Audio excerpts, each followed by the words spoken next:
Bueno, ya podríamos comenzar, ya son las 18. Bueno, buenas tardes, yo soy la doctora Mónica Danés, coordinadora de este hermoso grupo de pediatría, y hoy tenemos que agradecer a Fundación Científica del Sur, a los excelentes profesionales que nos acompañan y que nos cuentan a través de estas reuniones sus experiencias, y sobre todo a todos los presentes que hacen posible estas reuniones. En el día de hoy, el doctor Juan Pablo Celdeiro, que es médico pediatra y especialista en diagnóstico por imágenes, por UVA y por SAP, actualmente es médico del Hospital General Pedro Elizalde, es Casa Cuna, especialista en diagnóstico por imágenes en ese servicio. Bueno, y hoy nos va a contar su experiencia en ginecología infantil a través de las imágenes, y por ahí vamos a tocar un tema que actualmente nos inquieta un poco a los pediatras, que es la pubertad precoz. Bueno, Juan, y te escuchamos. Les comento que hay un chat abierto, así que las preguntas pueden ir por chat y eventualmente las podemos contestar por mail, a nuestro mail. Muy bien, Juan, y te escuchamos, ansiosos. Muy bien, muchas gracias, Moni. A vos también por tu cariño, dedicación y trabajo para coordinar este grupo de pediatría. También no quiero que falte el agradecimiento hacia vos también. Bueno, como me presentó Mónica, yo me llamo Juan Pablo. Actualmente también me encuentro en el sector de ecografía pediátrica en Fundación Científica del Sur, en la sede de Avellaneda y en el Centro de Tomografía Drogué, los días miércoles y los días jueves. Muchos me conocen, otros no. Hoy el tema que nos trae es ecografía ginecológica pediátrica para pediatras. Los objetivos que me planteé, para no irme de tema, es una charla destinada a pediatras y especialistas pediátricos. Hay algún que otro amigo endocrinólogo por ahí. Me propuse evitar cuestiones técnicas y enfocarme en lo que es la comunicación de nosotros, el radiólogo pediatra, con nuestro referente. Quiero hacer hincapié en la importancia de la ecografía especializada. Quiero que quede bien claro por qué es diferente que una ecografía ginecológica la realice un pediatra especializado en imágenes, y cuestiones relativas a la interpretación del informe, que muchas veces uno como pediatra no entiende, no sabe qué quiso decir acá, qué quiso decir allá, será normal, no será normal, esto que dejó de poner, esto que puso de más. Bueno, la idea un poquito es eso. Y dividí mi charla en 3 partes. La primera, vamos a hablar un poquitito de qué es lo normal, qué es lo que vamos a poner en nuestro informe como normal, de qué imágenes ustedes no se tienen que asustar, es decir, que son normales. Hay algunas que va a haber que controlar, otras que no. En una segunda parte nos vamos a enfocar en algunas patologías prevalentes, y por último hablar de lo más importante, pubertad precoz, y algunas novedades que hay con respecto a eso. Bueno, vamos a empezar entonces con la parte de la normalidad. Como se puede ver acá en el dibujo, durante el periodo, el recién nacido y hasta la pubertad, el útero va cambiando de forma y de tamaño. El útero neonatal, que es el de la izquierda, el que vemos acá, es grande por la influencia de las hormonas maternas intraútero. Fíjense que el cuello es mucho más grande que el fondo, puede llegar a tener un diámetro longitudinal superior a los 37 milímetros, y un transversal de 14 como mucho, y a veces puede verse una línea fina endometrial, incluso un poquito de líquido en su interior, que no es otra cosa que el flujito que vemos en el pañal. En el informe de este útero lo vamos a describir como útero normal para la edad. El útero prepuberal, que es el que tenemos acá al lado, y este que le sigue, tiene una configuración tubular. Esto es muy importante porque siempre va a figurar en nuestros informes. Va a decir que la relación cuerpo y cuello es 1 a 1. Y eso es importantísimo.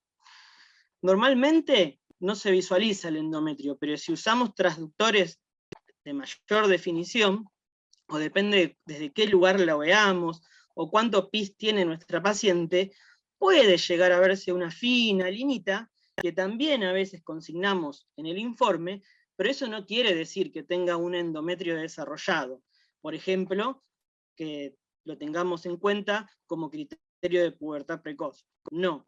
Si describimos una fina línea endometrial, no es nada más que las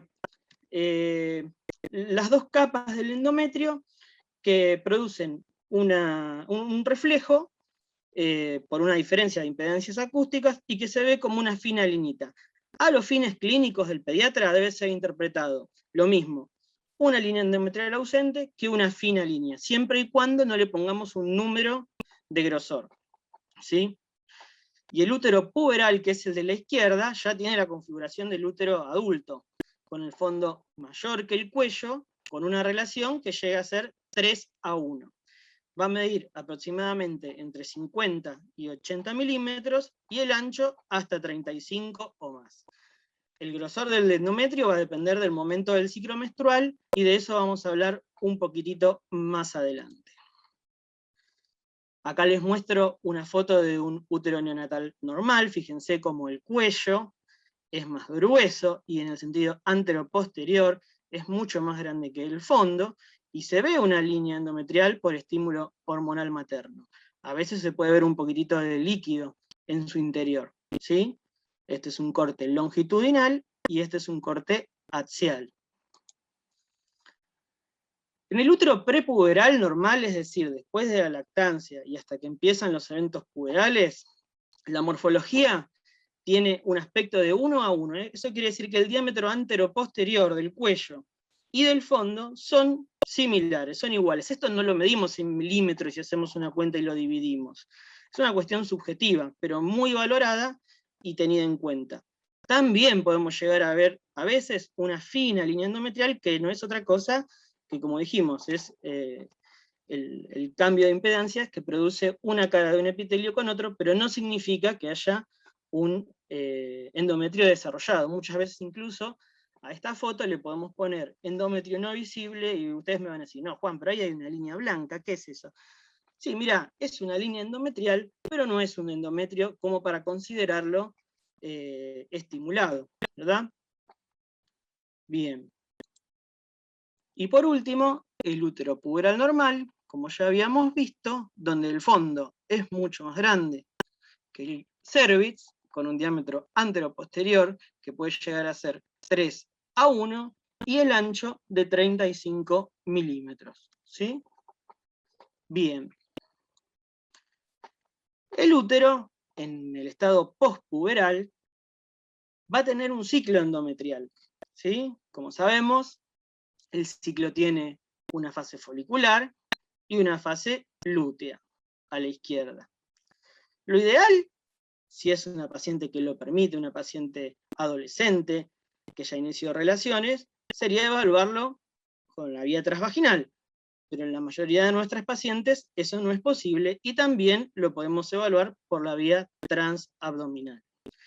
En la primera parte, la fase folicular, hasta el día 14, hasta la ovulación, vamos a prestar más atención al grosor del endometrio.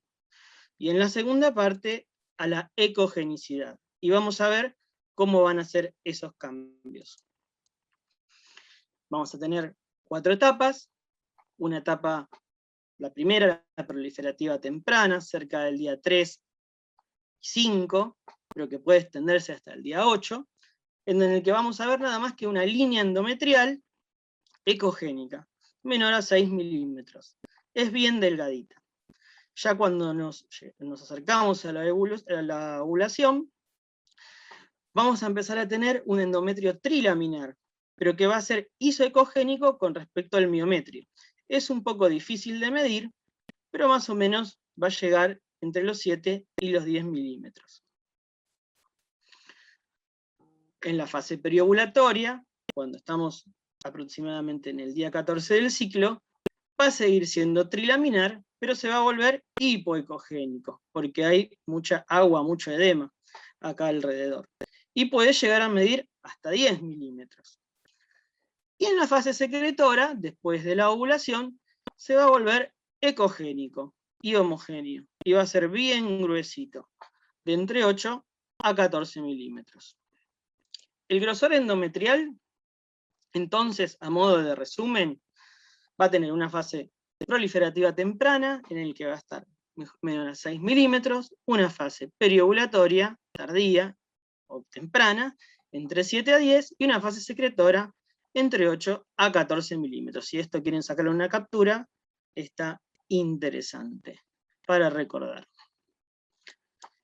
Y la ecogenicidad endometrial, como dijimos, primero es una línea, después es trilaminar isocogénico, después se vuelve hipoecogénico, y después se vuelve ecogénico y homogéneo, a la vez que se vuelve gruesito. Hasta acá hablamos del útero y el endometrio normal. Ahora nos vamos a enfocar en el ovario normal del niño.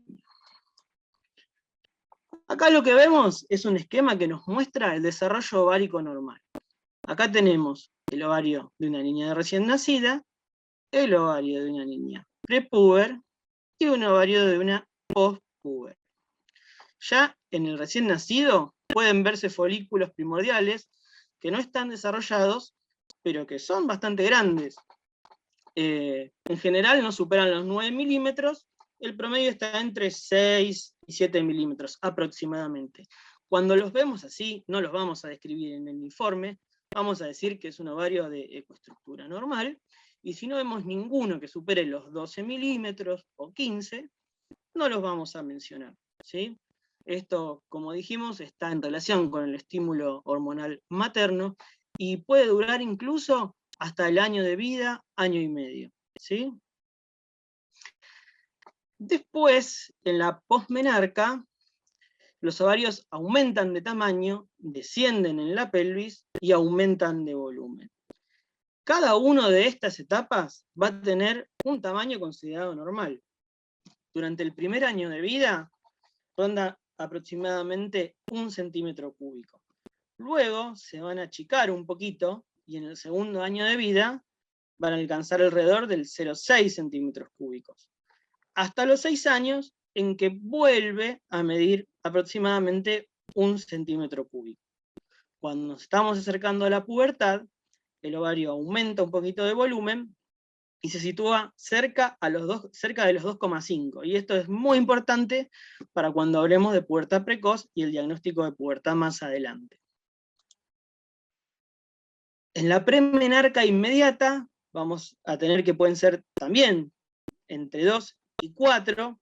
Fíjense que podemos tener un ovario de 2 y desencadenarse la menarca, por eso es que no la podemos predecir midiendo el volumen ovárico con exactitud.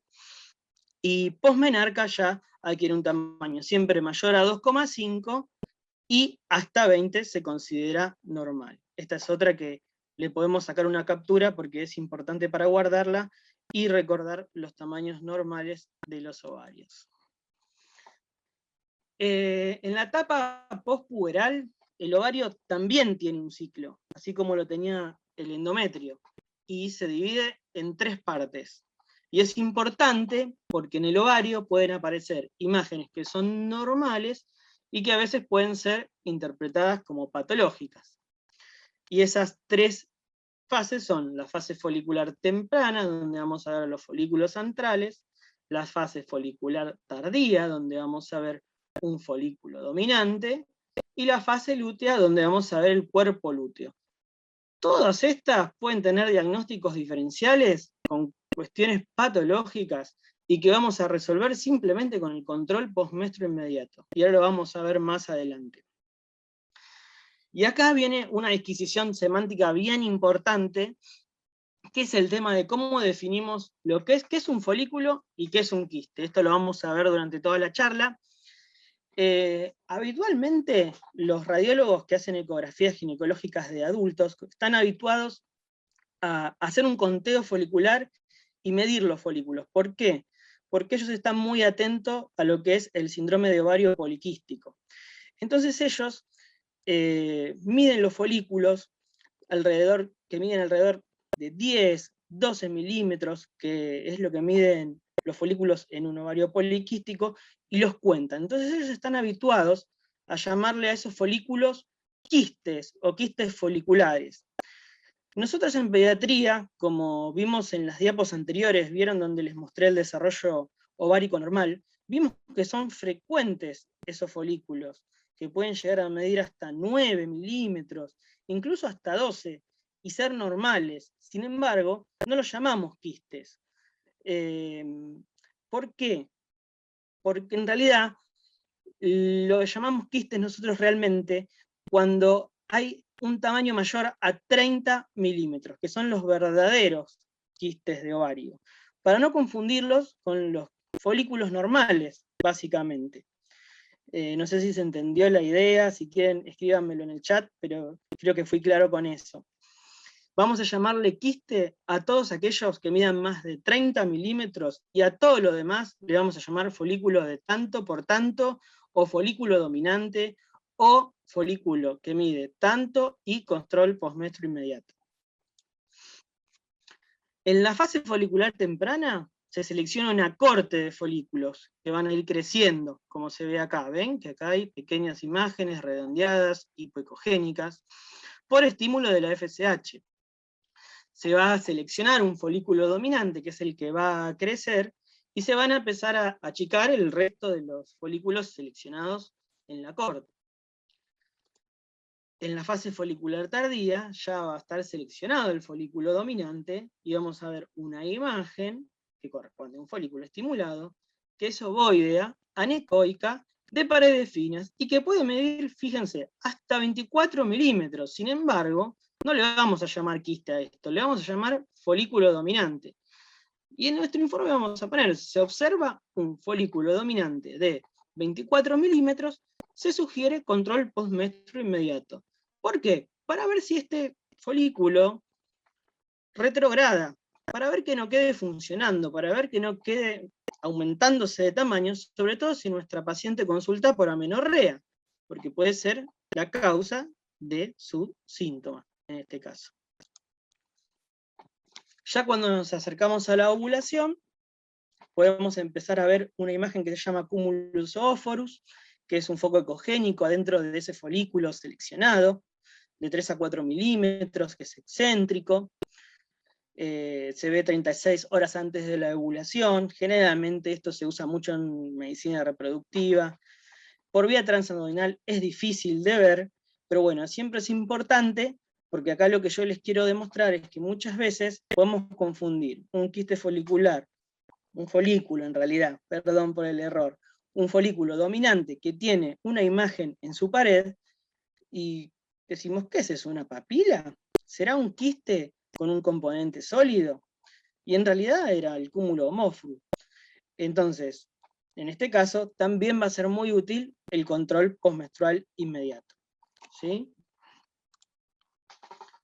Luego se produce la crenación, que es nada más que el desprendimiento de ese folículo del resto del parénquima ovárico. En la ovulación se produce la rotura del folículo, va a haber disminución del tamaño de ese folículo dominante, y va a empezar a tener bordes irregulares. Y se va a ir a empezar a parecer a lo que le sigue a esto, que es el cuerpo lúteo. Es normal que en esta etapa veamos un poco de líquido en el fondo del saco de Douglas. Así que cuando lo vean en el informe, no se asusten. Una vez que se produjo la ovulación, ese folículo seleccionado empieza a degradarse y forma el cuerpo lúteo, que es esta imagen que tenemos acá, que es bastante polémica. ¿Por qué? Porque tiene bastantes diagnósticos diferenciales. Es una imagen redondeada, de pared gruesa, de bordes irregulares, tamaño variable, es anecoico, a veces puede tener ecos en su interior, sangre, y tiene una característica en el Doppler que se llama anillo de fuego, pero que no es muy fácil de ver por vía transabdominal. Y cuando vemos esto y no estamos muy seguros de qué día del ciclo está nuestra paciente, o si consulta por amenorrea, se presentan diagnósticos diferenciales, como pueden ser el embarazo ectópico, por ejemplo, patología tubovárica, o un tumor. ¿Cómo lo solucionamos? Control postmenstruo inmediato. ¿sí? Acá vemos, les quería mostrar la diferencia de cómo se ve por vía transvaginal y cómo se ve un cuerpo lúteo por vía transabdominal. Fíjense que hay un poquito de presencia de líquido alrededor, pero no se ve bien claramente el detalle de la pared, ¿sí? Bueno, entonces, a modo de resumen con respecto al ovario.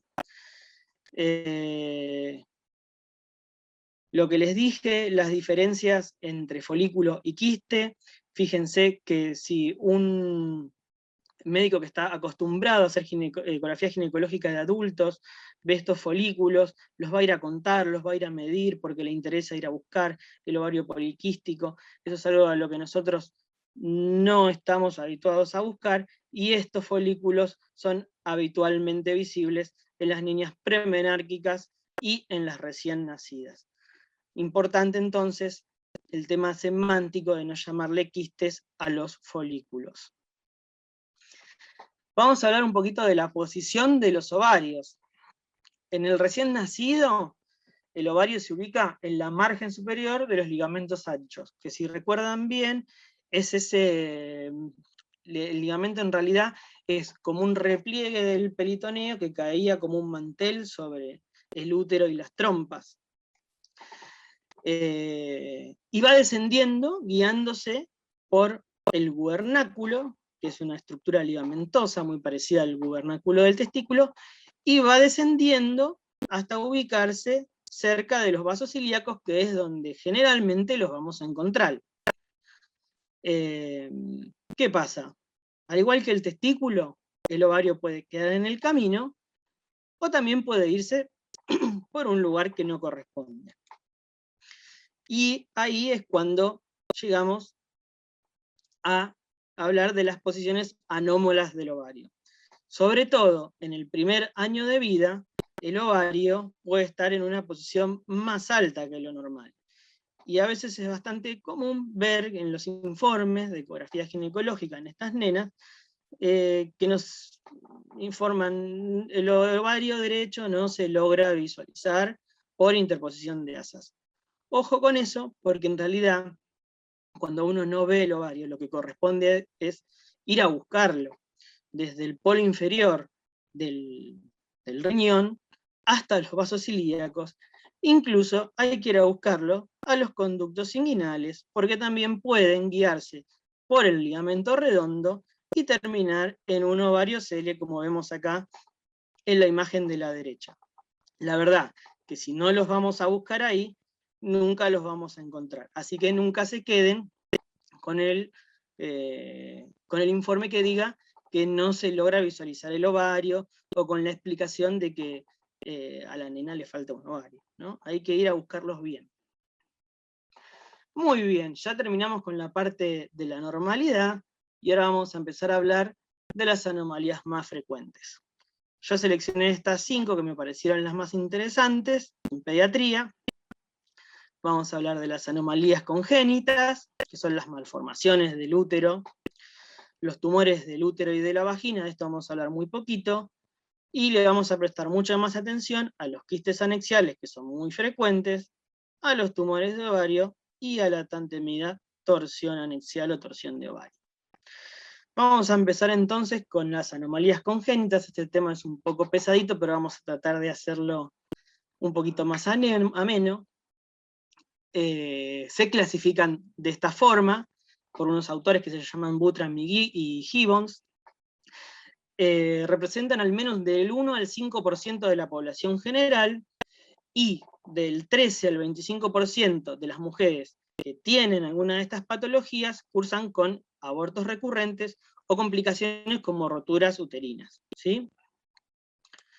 La genesia o hipoplasia del útero y la vagina es la que se asocia a un síndrome importante que se llama Mayer-Rokitansky-Kuster-Hauser, que lo vamos a ver ahora más adelante. Y de todo el resto, que son muy parecidos, y realmente el diagnóstico diferencial por ecografía es bastante difícil, el más frecuente de todos, y el que habitualmente vemos en los informes, es el útero septado. Y le siguen todos los demás en frecuencia. hay muchos que se parecen entre sí y que van a requerir más que la ecografía para llegar al diagnóstico definitivo. Acá un esquema de esta clasificación. Fíjense que hay algunos que comparten características en común. Por ejemplo, las hipoplasias agenesias, las del síndrome que les dije del Mayer-Rokitansky-Kuster-Hauser, generalmente debutan con amenorrea, porque fíjense que siempre o no tienen fondo uterino, o tienen un tabique vaginal, o tienen la trompa directamente comunicada con la vagina, o tienen un tabique vaginal bajo. Entonces estas chicas van a debutar con esto, ¿sí? Los unicornes son aquellos úteros que tienen 2 cuernos, pero uno de ellos es hipoplásico. Y se clasifican en comunicantes y no comunicantes si es que el endometrio de los 2 lados tiene comunicación entre sí. Y esto es muy importante detectarlo por ecografía, y ahora más adelante les digo por qué, ¿sí? Y pueden tener cavidad o no. Después tenemos el didelfo, que en realidad es una anomalía de la fusión de los conductos de Müller, en el que va a estar todo separado, ¿sí? Acá, este grafiquito, acá le falta una liñita en el medio, porque en realidad los didelfos tienen 2 semivaginas, 2 fondos, con 2 endometrios. Después tenemos el bicorne, que es una anomalía de la reabsorción, no de la fusión, sino de la reabsorción, en el que tenemos 2 cuernos uterinos, y puede ser completo o parcial. Sería el completo, el bicolis, el que tiene 2 cuellos, y el parcial, el unicolis, el que tiene un solo cuello. El septado, que les dije que es el más frecuente de todos, que puede ser completo o parcial. El arcuato, que es un misceláneo, y otros. Entonces, volviendo, recuerden, el síndrome de Mayer-Rokitansky-Kuster-Hauser es el que se asocia a agenesia o hipoplasia, ¿sí? Se va a manifestar en la pubertad con amenorrea primaria. Con agenesia si tiene agenesia de vagina, va a tener una hematometra y dolor cíclico. Imagínense, es algo bastante parecido al himen imperforado, pero mucho más alto, ¿sí? Y difícil de diferenciar por ecografía el diagnóstico, ¿sí? Por supuesto que el himen imperforado es mucho más frecuente que esto, y va a ser sospechado mucho antes que este síndrome, ¿no? Lo importante es que este síndrome tiene anomalías renales asociadas, entonces nosotros sabemos que cuando vemos algo que nos parece un hematocolpos, sospechamos un himen imperforado, vamos a ir a mirar los riñoncitos a ver si encontramos anomalías asociadas, ¿no? Lo que vemos acá es una foto, fíjense. Esto es un Mayer-Rokitansky sacado del libro de Siegel, en el que vemos la vagina con contenido heterogéneo, hipoecogénico, que corresponde a sangre vieja, y una hematometra, ¿sí? Es bastante indistinguible de un hematocolpos por himen imperforado, ¿sí? El útero unicornio, como dijimos, tiene 4 clases: el comunicante, no comunicante. ¿Qué es lo importante de esto? Tenemos que ir a buscar si hay endometrio en el cuerno rudimentario o no, porque si llega a haber endometrio en ese cuerno tiene mayor riesgo de endometriosis, de abortos, de embarazos ectópicos, partos pretérminos, y lo que es peor, la rotura uterina, ¿sí? Y este también tiene asociadas anomalías renales ipsilaterales al rudimentario, en un 40% de los casos. Y la mayoría de las veces, esa anomalía es una agenesia renal, ¿sí? Obviamente que lo importante acá es describir si vemos endometrio en el cuerno rudimentario, ¿sí? Estos pacientes tienen alto riesgo de endometriosis.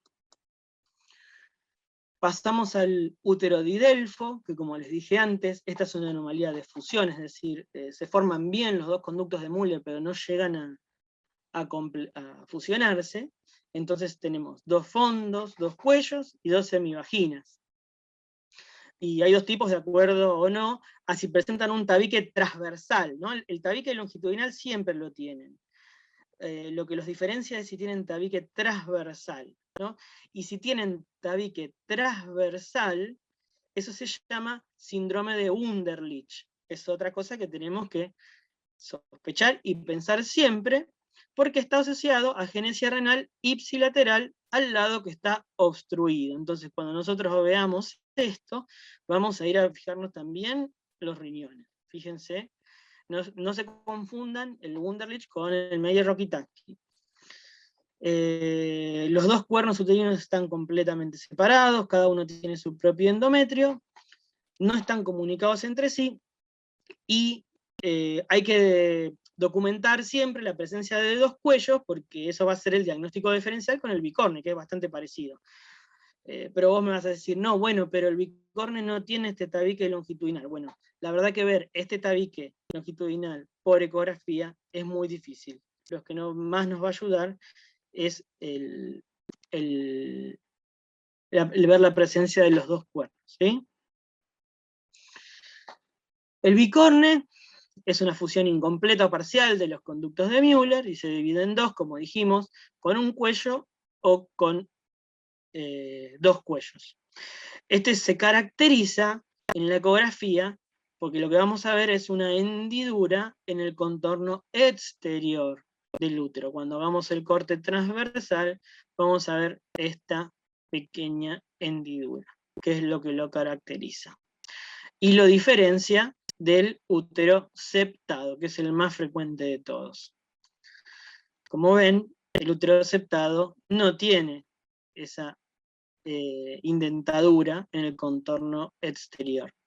Este es siempre asintomático, suele ser un hallazgo, y bueno, se debe a que no se reabsorbió correctamente el septo que divide a los dos hemiúteros en la vida embrionaria.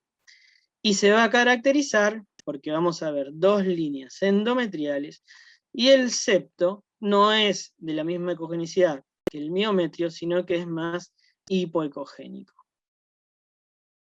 Hay algunas reglas para diferenciar el septado del bicorne, que es un diagnóstico diferencial bastante difícil. No muchas veces lo vamos a hacer por ecografía.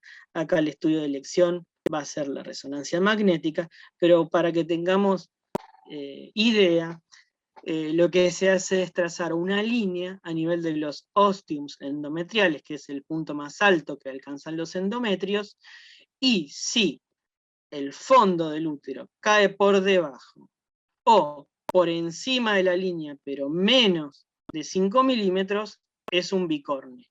Y si está el fondo por encima de los 5 milímetros de la línea que une los dos ostiums, es un septado.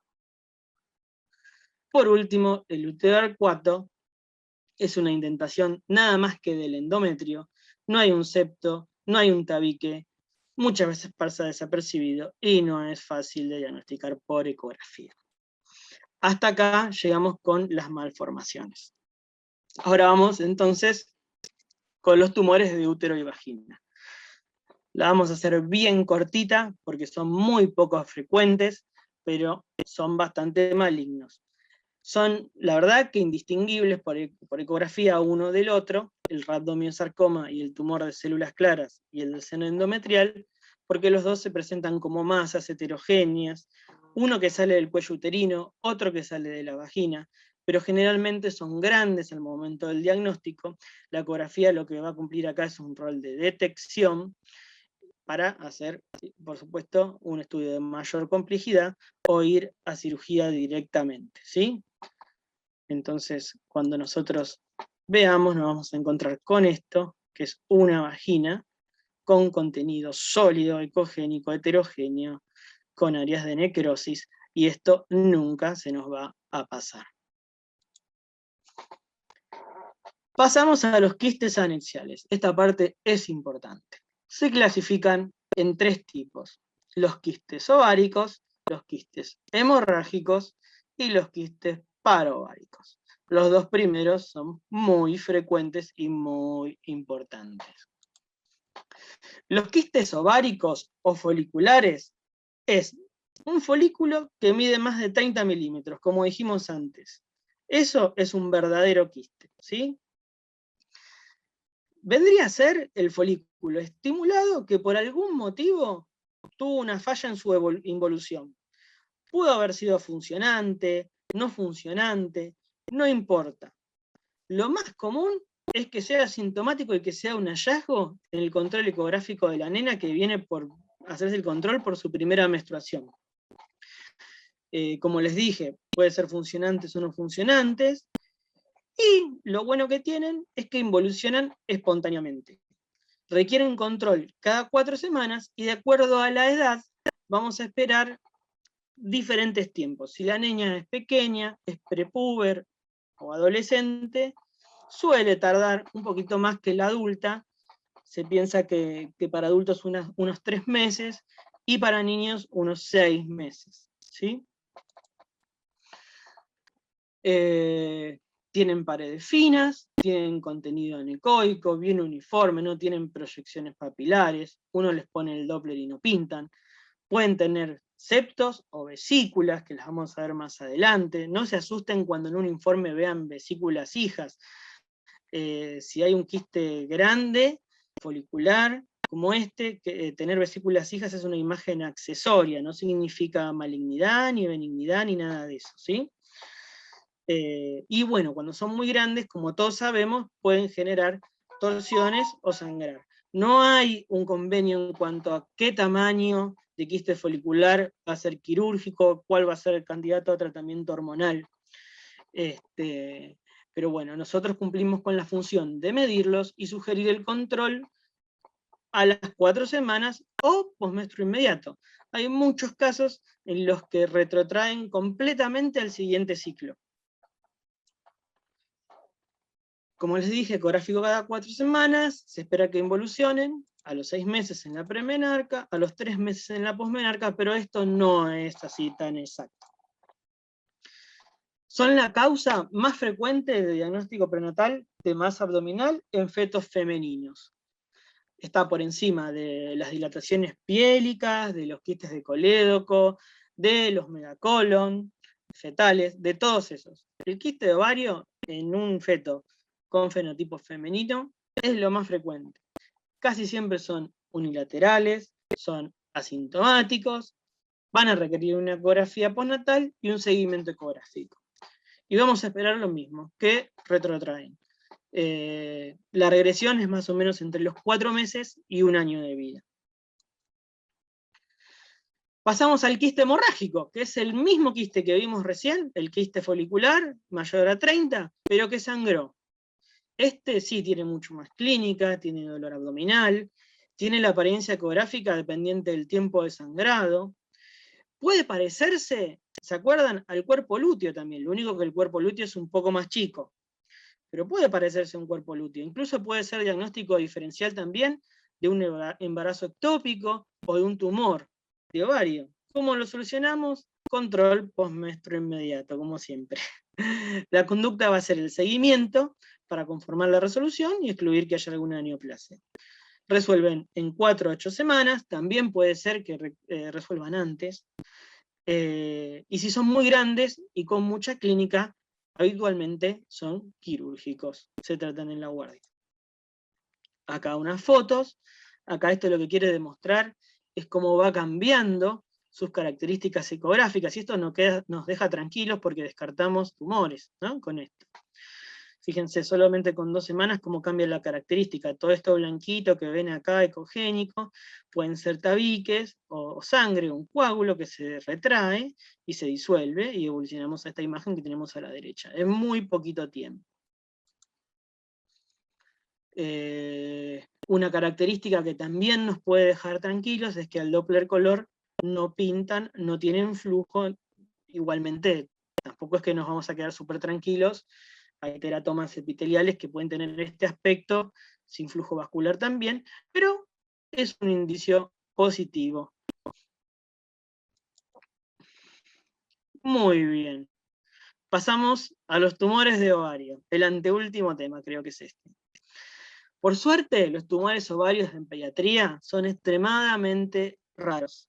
Pueden debutar con dolor abdominal, masa palpable. Algunos se manifiestan como pubertad precoz y sexual, sobre todo los de la teca granulosa, y se clasifican en tres grandes grupos: células germinales de la teca y epiteliales. La prevalencia es muy diferente a la de los adultos. El típico tumor de la adulta es el epitelial. ¿Se acuerdan? El cistoadenocarcinoma, mucinoso, seroso. Son más frecuentes en la adulta porque esos son estrógeno dependientes. Así que mientras más grande sea nuestra paciente, más estímulo estrogénico tenga encima, más chances va a tener de tener un tumor epitelial, pero por suerte son poco frecuentes. Una mención que quería hacer con respecto a esto: en adultos está muy estandarizado lo que son las características ecográficas de los tumores de ovario. Ellos utilizan en general unas guías que se llaman las guías del IOTA. IOTA significa International Ovary Tumor Analysis, en la que se describen ciertas características de los distintos tumores y los clasifican en probablemente benignos, probablemente malignos o indeterminados, a través de reglas simples. Es decir, si el tumor no tiene papila de menos de 100 milímetros, si el tumor no presenta líquido acítico, si tiene señal Doppler negativa, entonces los consideran benignos, conducta expectante. En cambio, si tienen ciertas características de malignidad, por ejemplo, el flujo Doppler, presencia de líquido acítico, tamaño mayor de tanto, papilas mayores de tanto otro, los consideran probablemente malignos y son candidatos a cirugías y a tratamientos más invasivos. Bueno, ese metaanálisis en nuestros pequeños pacientes no sirve. No están incluidos los chicos en eso, ¿sí? Así que nosotros nos tenemos que guiar por las características ecográficas, por la clínica y por el laboratorio. Yo nada más les voy a mencionar las características ecográficas de algunos tumores, cuándo sospecharlos, y el laboratorio generalmente con marcadores. Entonces tenemos los más frecuentes de todos, que son los tumores de las células germinales, que se clasifican en teratoma, el más frecuente de todos, el T-germinoma, el del saco vitelino y el carcinoma embrionario. Cada uno tiene una característica diferente, pero lo bueno es que de estos solo 1/3 son malignos. Los teratomas, de vuelta, los más frecuentes, se clasifican en maduros o indiferenciados. Los indiferenciados son los que tienen más tendencia a la malignidad y son los que secretan alfa-fetoproteína. En cambio, los maduros son los más típicos, los más fáciles de diagnosticar por ecografía. Generalmente son imágenes quísticas que tienen un área sólida, componente epiteliar que se llama nódulo de Rokitansky o nódulo mural. Puede tener una sombra acústica. ¿Se acuerdan que yo les dije que existía algo normal, que era el cúmulo ósforo, que podía simular esto? Bueno, algo así. Otra imagen típica es una imagen que puede ser total o parcialmente ecogénica, con bandas, niveles de grasa líquido o combinaciones. Recuerden que el teratoma derivaba de las 3 capas, entre 1 y 3 capas embrionarias. Y cuando predomina la capa epitelial, se llama quiste dermoide, y va a tener un aspecto bien blanquito al lado de una imagen quística. Recuerden la alfa-fetoproteína. El segundo de estos es el digerminoma. Se origina en células germinales, es una formación multilobulada, con grandes septos, vascularizado. Cuando describamos esto nos vamos a asustar todos, vamos a correr a ver qué puede ser. Tiene áreas de necrosis, calcificaciones groseras, diseminan a los ganglios. La conducta con estas pacientes van a ser agresivas, por supuesto, y lo importante recordar que el marcador para esto es la LDH. Ahora al final vamos a tener un cuadro con todos los marcadores que corresponden a cada uno de los tumores. El del saco vitelino es otro, sólido, grande, heterogéneo, son todos muy parecidos, con necrosis, hemorragia, nunca se nos va a escapar. Tienen alfa-fetoproteína alta, como el teratoma inmaduro. El segundo grupo, el de los de la teca granulosa, estos los vamos a volver a mencionar cuando hablemos de pubertad precoz, porque la producen. Son tumores del estroma de los cordones sexuales, de la teca granulosa. En las nenas producen precocidad isosexual, pubertad precoz, periférica. Y en los varones, si son de células si estimulan las células de Leydig, pueden producir andrógenos con virilización, es decir, la pubertad precoz no isosexual. Estos, por suerte, tienen bajo grado de malignidad, ecográficamente son parecidos a todos los otros. Y por último, los epiteliales, que son los que les comenté, son más frecuentes en adultos, pueden ser benignos, malignos o limítrofes, está el seroso, el mucinoso, y bueno, estos sí tienen ciertas características que pueden orientar a benignidad, malignidad en cuanto a las cantidades de proyecciones papilares que tienen y a su forma, pero en un paciente pediátrico, cuando veamos esta imagen, probablemente sea de conducta quirúrgica, sino inmediata a la brevedad, ¿sí? No va a aplicar esto del control ecográfico. Esta es para sacarle captura, cuando veamos una imagen que nos haga pensar en un tumor, cuando vean en un informe una imagen heterogénea, con áreas de necrosis, calcificación, que pinta con Doppler, que sospechamos un tumor. Nosotros por ecografía no le vamos a poner un nombre apellido, podemos decir se parece más a tal, se parece tal a cual, pero bueno, ustedes como clínicos tienen que saber que hay marcadores tumorales asociados a cada uno de estos, ¿sí? Muy bien. Terminamos con tumores, pasamos a las torsiones de ovario, que en realidad debemos llamarlas torsiones anexiales, sería lo más correcto. La torsión de ovario es la rotación parcial o total del ovario por su pedículo vascular. Acá hay algo muy importante, la vascularización del ovario. El ovario tiene aferencias arteriales, no de un solo vaso, como ocurre, o de un vaso principal. En realidad el testículo tiene varias afluencias. Pero cuando se torsiona el ovario recibe a la arteria ovárica, ramas de la aorta, y a la arteria, ramas de la arteria uterina, desde los dos lados. Entonces, cuando hay una torsión, no es que deja de recibir flujo arterial, ¿sí?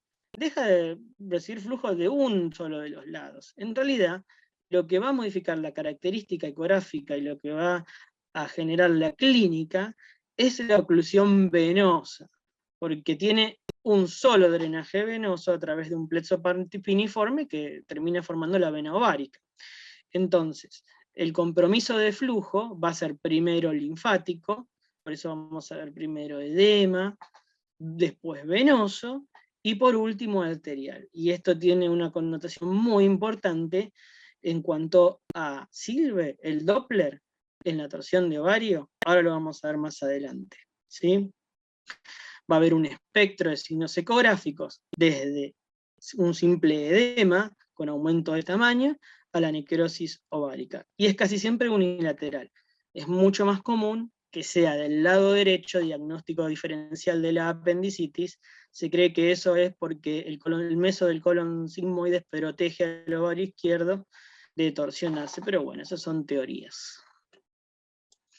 Es mucho más frecuente en adolescentes y nenas premenárquicas. Esto es un poquito mentira, puede suceder a cualquier edad. Pero bueno, premenárquica, nena, 10 años, todavía no tuvo menstruación, 11, dolor en fosa ilíaca derecha, hay que siempre sospecharlo. Dolor agudo, náuseas, vómitos, leucocitos, muy parecido a una apendicitis. Historia de episodios previos de dolor, esto es porque por ahí ese ovario ya tuvo alguna que otra subtorsión que resolvió espontáneamente, y la verdad que esto de la masa palpable es muy difícil de encontrar. La torsión anexial puede ser que se torsione un ovario normal o un ovario que ya previamente tenía un quiste folicular o un tumor. Podía tener tranquilamente un teratoma, un quiste que dijimos que son esos que tienen más de 30 milímetros, un quiste hemorrágico. Puede torsionarse cualquier ovario. En recién nacidas y prepúberes hay muchas más posibilidades de que tengan una lesión subyacente. O sea, en prepúberes es más probable que se les torsione un quiste. Muchas veces se torsiona solamente el quiste y no el ovario, ¿sí? Y en las pospúberes ese porcentaje baja. Y eso tiene que ver con la movilidad excesiva de los ligamentos más laxos, es decir, que en una chica más grande, el ovario normal tiene mayor riesgo de torsión. El único signo que es considerado relativamente específico es la aparición de los folículos periféricos, muy parecido al ovario poliquístico del adulto. El líquido libre en saco de Douglas nos puede orientar, pero como dijimos, puede ser normal en alguna otra etapa del ciclo menstrual. Que veamos una imagen subyacente, recuerden, sobre todo en las prepúberes. Hay refuerzo posterior por edema, recuerden que acá predomina la falta de drenaje venoso por sobre la falta de vascularización arterial. Y vamos a ver folículos de entre 8 y 12 milímetros periféricos, y esto tiene un valor predictivo positivo y una especificidad muy alta. Así que en esto es en lo que nos tenemos que confiar, en la imagen bidimensional, mucho más que en el Doppler, y sobre todo el tamaño de los folículos, su disposición, y no tanto en el flujo vascular con Doppler. El 25% restante se van a presentar como masas complejas, indistinguibles de un quiste hemorrágico, por ejemplo, de un absceso tubo-ovárico, de un embarazo ectópico. Va a haber que correlacionar con clínicas y hacer ecografía seriada. Si el dolor es muy agudo, la conducta va a ser quirúrgica, y la ecografía acá no nos va a ayudar demasiado, ¿no? Vamos a tener que poner en nuestro informe que sugerimos en primer término tal cosa, pero no podemos descartar esto, esto y lo otro. El Doppler, lo que les decía. El flujo, el no flujo, digamos, puede ser útil. Acá tenemos un ovario torsionado, ponemos el Doppler, pintan los vasos, estos son los vasos ilíacos, pintan algún que otro vaso periférico, pero dentro del parénquima no hay flujo. Y puede servir, sí, no aporta mucho, pero la ausencia de flujo no es un criterio fiable. La presencia de señal no excluye torsión. Miren, acá hay otro ovario torsionado, pero que tiene flujo. Y entonces, ¿en qué quedamos? Si la apariencia en escala de grises es típica, independientemente del Doppler, bastaría para sugerir el diagnóstico. Es así. El ovario no es igual al testículo, está mucho más lejos, el Doppler no sirve. Guiémonos por el tamaño, por los folículos, su disposición y el edema. Muy bien, y llegamos a la parte más interesante. Vamos a hablar un poquitito de nuestro rol en la pubertad precoz.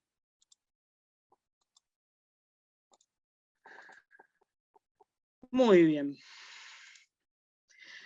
Existen diferentes manifestaciones clínicas, aunque en realidad todavía hay muchas más dudas que cosas concretas con respecto al diagnóstico de la pubertad precoz.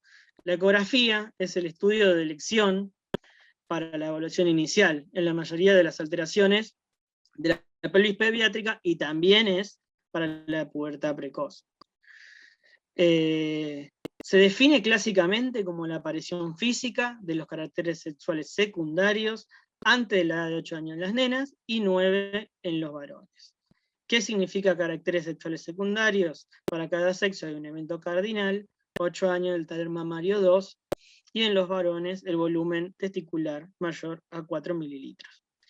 Y se clasifican en dos grandes grupos. La dependiente de gonadotrofina, en la que está alterado el eje, hipotálamo, hipófiso gonadal, que también se conoce como verdadera, completa o central.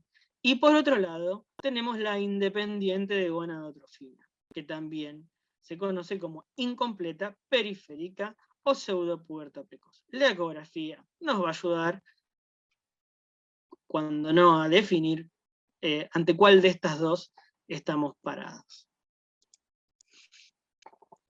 Tenemos que la dependiente de gonadotrofina siempre es isosexual. ¿Qué significa isosexual? Que el desarrollo precoz de los caracteres sexuales secundarios es acorde al sexo cromosómico. Es mucho más frecuente en nenas que en nenes. En mujeres, la gran mayoría son idiopáticos, el 90%, y en varones, más del 50% tienen su origen en una patología subyacente del sistema nervioso central. Y en el caso de las independientes de gonadotrofina, no se activa el eje, ¿sí? Existen pruebas diagnósticas que son dificultosas de laboratorio, con pruebas de inhibición de la hormona liberadora de gonadotrofina, que no son adecuados para hacerle a todos los pacientes. La ecografía nos va a orientar ante qué o cuál de estas dos estamos parados. El diagnóstico, como ya dijimos, va a depender de la evaluación de la glándula pituitaria, dependiendo de la forma de presentación, por supuesto, ¿no? Si hay virilización, bueno, es otro tema. Medir la hormona del órgano blanco, es decir, el órgano que está produciendo las hormonas en exceso, y por qué no hay un feedback negativo, y la evaluación radiológica según sea necesario y según la orientación inicial. Y el tratamiento va a consistir en antagonistas de las gonadotrofinas que se continúan hasta la edad de pubertad normal. La intervención quirúrgica a veces está indicada si es que hay una anomalía en el sistema nervioso central. Esta imagen es, creo que la más importante de todas, porque es la que nos tiene que venir a la mente cuando tenemos un paciente en el que sospechamos pubertad precoz. ¿Por qué? Porque acá están graficados todos los niveles que tenemos que ir a investigar, ¿sí? Desde el hipotálamo, que produce la hormona liberadora de gonadotrofinas. Acá este nivel puede ver amartomas, gliomas del óptico, quistes aracnoideos, que pueden producir hormonas directamente o estimular la liberación de gonadotrofinas. A nivel suprarrenal tenemos los tumores adrenales, secretantes de hormonas virilizantes.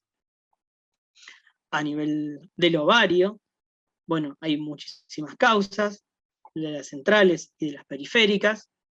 No nos olvidemos de los tumores de la teca granulosa, que hablamos antes, que va a ser uno de los diagnósticos diferencial. Y por último, en los testículos, en las células de Leydig, que van a producir también hormonas virilizantes. Todo eso siempre acoplado a la placa de mano para edad ósea, que siempre nos va a orientar cuando esté adelantada 2 años a la edad cronológica.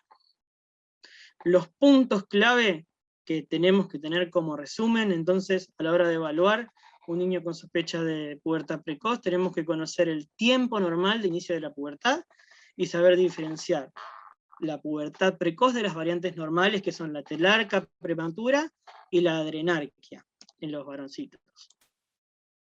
La patológica se puede dividir en pubertad precoz central y periférica, dependiente de la fuente de exposición a los esteroides sexuales, de dónde vienen.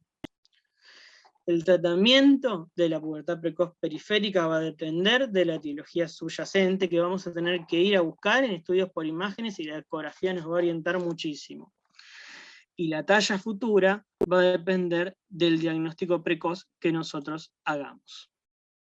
En la pubertad precoz central, lo que ocurre es que hay una alteración del feedback a nivel del estímulo que produce la activación del hipotálamo, que es el que va a seguir produciendo hormona liberadora de gonadotrofinas.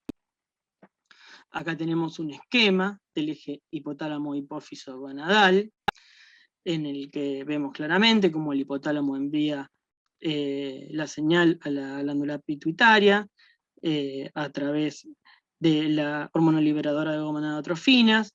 Esto a su vez hace que la hipófisis secrete las gonadotrofinas y van a ir a actuar a los órganos blancos, en el caso de las nenas, produciendo hormona luteinizante, que es la que estimula la ovulación y conversión del folículo ovárico en el cuerpo lúteo, como en un ciclo normal, y la hormona folículo estimulante, que es el que estimula el crecimiento de los ovarios, que va a ser un criterio importante a la hora del diagnóstico de pubertad precoz. Y para el lado de los nenes, acá lo importante es la LH, que estimula las células de Leydig para que secreten testosterona, que a su vez tienen que inhibir al hipotálamo. Criterios diagnósticos de pubertad precoz según la Sociedad Argentina de Pediatría. Esto está publicado en uno de los congresos del año 2017. Tenemos Desarrollo mamario antes de los 8 años, en una nena estamos hablando velocidad de crecimiento acelerada con cruce de percentilos, edad ósea adelantada mayor de 2 años, y acá viene nuestra parte. Diámetro longitudinal uterino mayor de 33 milímetros con volumen ovárico mayor de 2,1, antes de la edad prevista para la pubertad. Y a esto le suman la respuesta puberal del LH de GnRH exógeno mayor a 7. Acá es donde vamos a ir a tocar nosotros. Y vamos a ver que no solamente esto, sino que hay novedades con respecto a que podemos incluir también al Doppler de uterinas, que puede ser de utilidad. ¿Qué buscamos en la ecografía del paciente con sospecha de pubertad precoz? A nivel del útero, las características puberales, como dijimos al principio, pasa de ser 1:1 a ser 2:1, 3:1. El endometrio se vuelve prominente, es decir, medible, ¿sí? Recuerden lo que les dije, fina línea endometrial, endometrio ausente es lo mismo, eso no cuenta, lo que cuenta es un endometrio prominente, ¿sí? Que mide tantos milímetros, así va a figurar en el informe. En los ovarios vamos a consignar el tamaño, porque como dijimos entran en la definición, y vamos a consignar la presencia de quiste o masa. Quiste, porque el quiste puede ser un folicular funcionante que esté originando una pseudo puerta precoz, ¿sí? Algo periférico, o una masa, como el tumor de la teca granulosa que produce LH, como hablamos antes.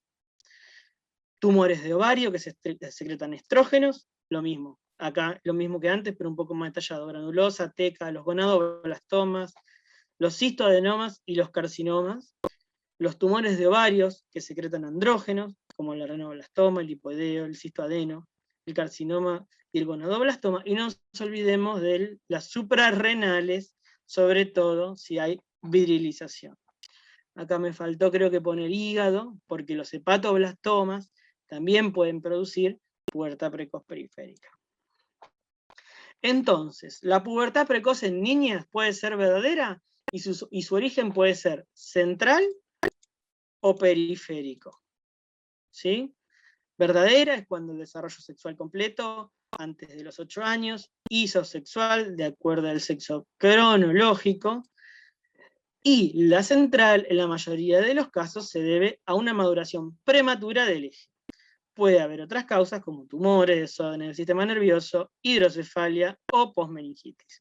Y la periférica, que es la independiente de gonadotrofina, en la que vamos a tener telarca precoz con aumento de estrógenos. Acá nosotros vamos a ir directamente a ver si hay un quiste o tumor de ovario. Tener en cuenta la pubarca precoz, que es la aparición del vello pubiano, que es una situación generalmente benigna, pero que si está asociado a aumento del tamaño del clítoris, hay que sospechar tumor adrenal o virilizante de ovario. Recordar esto de la pubarca, ¿sí? Y lo importante es el tamaño del clítoris para ir a sospechar todo lo otro. Este es un caso de una nena de 6 años, con sospecha de pubertad precoz, en la cual podemos ver el útero, que tiene características ya puberales, con el cuerpo mucho más grande que el cuello. Y en este caso, es una nena pequeñita, y tenemos que tener en cuenta los tumores más frecuentes del sistema nervioso central. Tenemos al amartoma, que es el 10 al 14% de las pubertades precoces centrales, los gliomas ópticos de las neurofibromatosis, que producen LH, y los quistes aracnoideos, que producen estimulación del hipotálamo.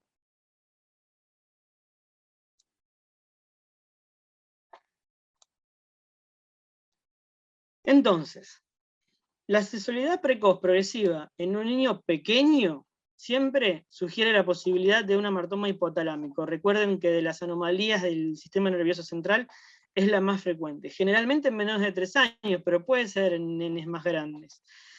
Y suele manifestarse con crisis pseudo-convulsivas, crisis de llanto que tienen un nombre propio, se llaman crisis gelásticas. Entonces, cuando nos afrontemos a un paciente con estas características, no olvidamos que tenemos que ir a hacerle una neuroimagen. Vamos a otro caso, una nena de 8 años que tiene una edad ósea acelerada. Esta manito es para 11 años y 6 meses. Tiene ovarios de tamaño aumentado con folículos menores a 12, quiere decir que no son quistes. Fíjense lo importante que dije al principio, no usar la palabra quiste, son folículos de 12 milímetros. Por ahí alguno que otro le puede describir como quiste, pero son folículos de 12 milímetros. Con un útero que mide 50 milímetros, mucho más que 33, ¿sí? Y con un endometrio mensurable de 3 milímetros. Esto es una verdadera pubertad precoz idiopática. ¿Y por qué? Y porque no encontramos ni tumores, ni quistes, ni signos de compromiso del sistema nervioso central. Nos podemos quedar tranquilos, ¿sí?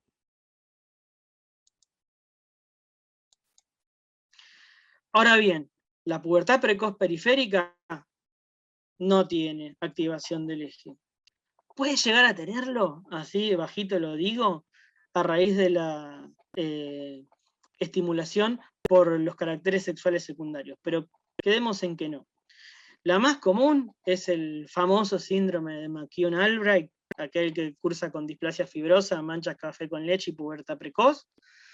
En ese caso, recuerden siempre hacer una ecografía tiroides porque cursan con hipotiroidismo, con una glándula heterogénea, aumenta de tamaño, globulosa, etcétera, etcétera. Que lo más frecuente en la pubertad precoz periférica es un folículo autónomo, es decir, un quiste folicular, fíjense como este que tenemos acá a la derecha, con una vesícula hija, que recuerden que es una imagen habitual de ver, que esté provocando estrógenos, y menos frecuentemente esta imagen de la izquierda, que son los tumores secretantes de estrógenos, como los de la teca.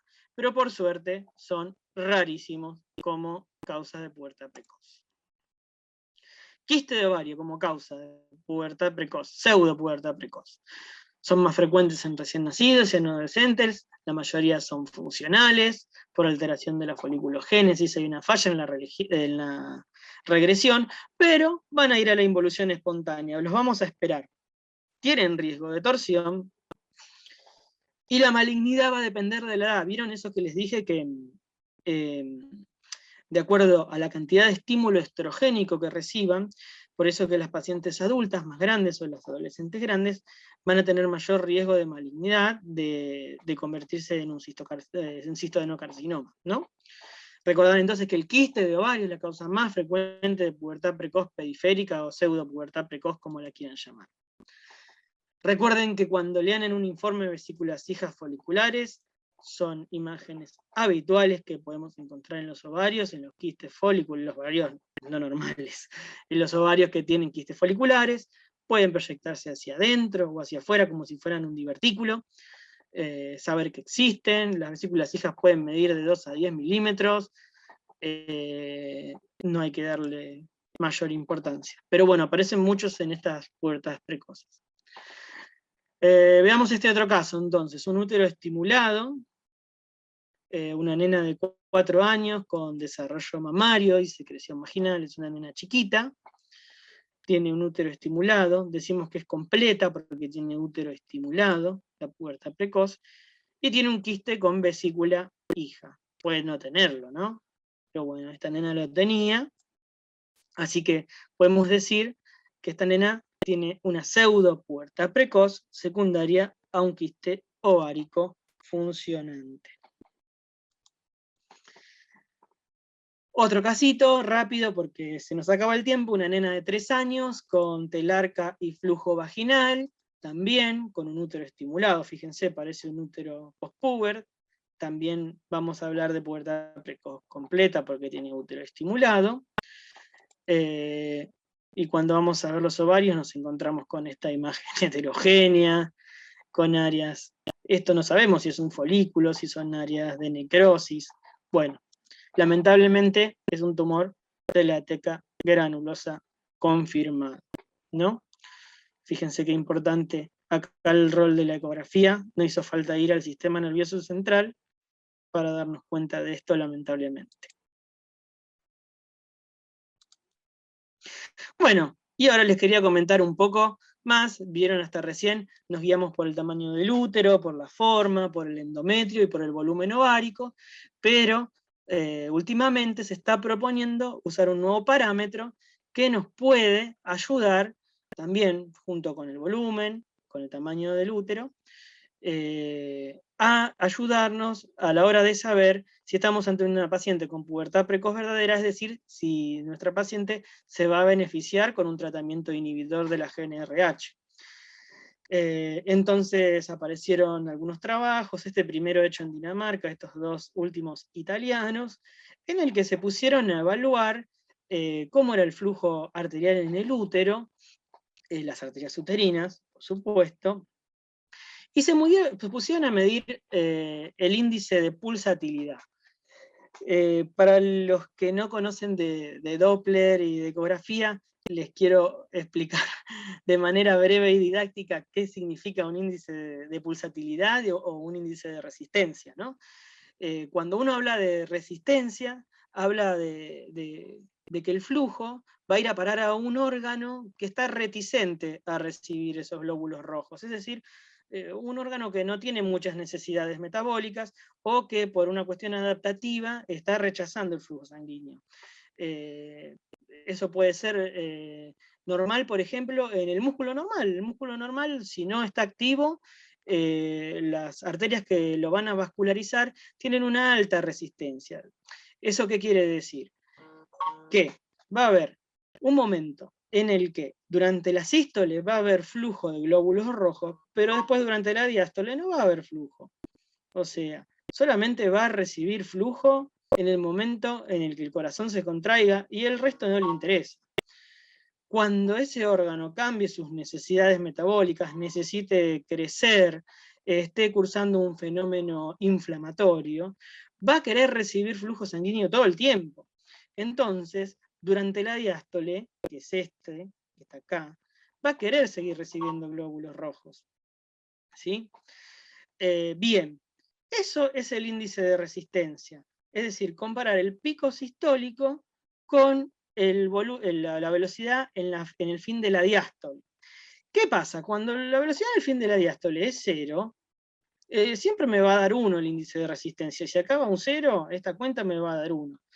Acá me va a dar 1 y acá me van a dar 1. Pero ¿qué pasa? Esto no es lo mismo que esto, porque este órgano se ve que quiere recibir glóbulos rojos durante un periodo más largo de tiempo. Es más, durante la diástole, mirá, acá recibió. Entonces esta cuenta de índice de resistencia queda corta. Entonces, para ser un poco más objetivos, no vamos a medir solo las dos velocidades, sino que vamos a medir todo lo que está debajo de la curva y lo vamos a ponderar. Y eso se llama índice de pulsatilidad. Fíjense que mientras más alto sea el índice de pulsatilidad, más reticente es ese órgano a recibir glóbulos rojos. Cuando el órgano esté creciendo, necesite aporte de oxígeno y glucosa, esté cursando un fenómeno inflamatorio, por ejemplo, el índice de pulsatilidad va a tender a descender. Lo mismo un órgano que está creciendo. Entonces, si nosotros pensamos que el órgano, en este caso el útero, está creciendo prematuramente y vemos que su principal arteria tiene un índice de pulsatilidad bajo, podemos pensar que está en pleno proceso de crecimiento y que se están desencadenando procesos para que ese útero comience a crecer. Entonces, este primer trabajo lo que hizo fue medir los distintos índices de pulsatilidad en distintas niñas con distintos estadios de Tanner. Y fíjense que durante las etapas de Tanner 2, Tanner 3 y Tanner 4, los índices de pulsatilidad son bajitos.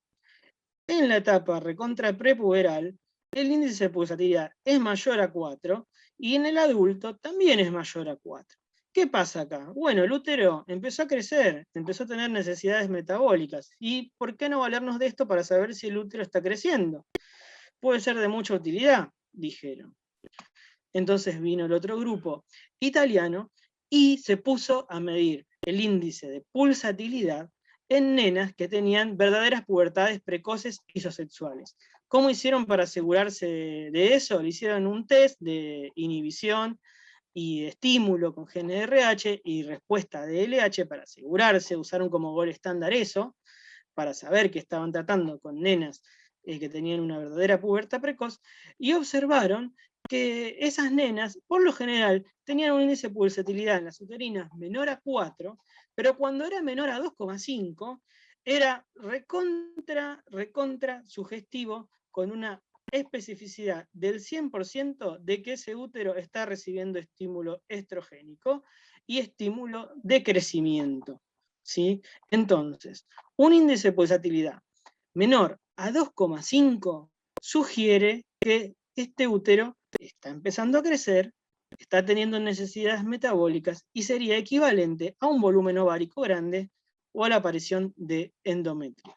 Entonces, concluyen que el análisis Doppler color de las arterias uterinas coincide bien con los hallazgos de la prueba de estimulación GnRH y es mejor incluso que la ecografía 2D para detectar casos de pubertad precoz, isosexual, idiopática, central, dependiente de gonadotrofinas.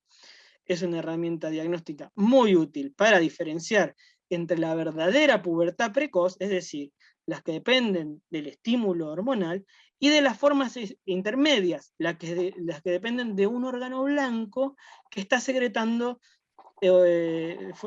factores estimulantes, como puede ser un tumor o como puede ser otra patología periférica. Acá tenemos esquemáticamente en una paciente sin estímulo hormonal versus pacientes con estímulo hormonal, antes de la pubertad, a partir de los 9 años, y a los 10 años, acá estamos hablando de pubertades normales. Vemos que la nena prepuber tiene sístole, pero no tiene diástole, es decir, no quiere recibir sangre este útero.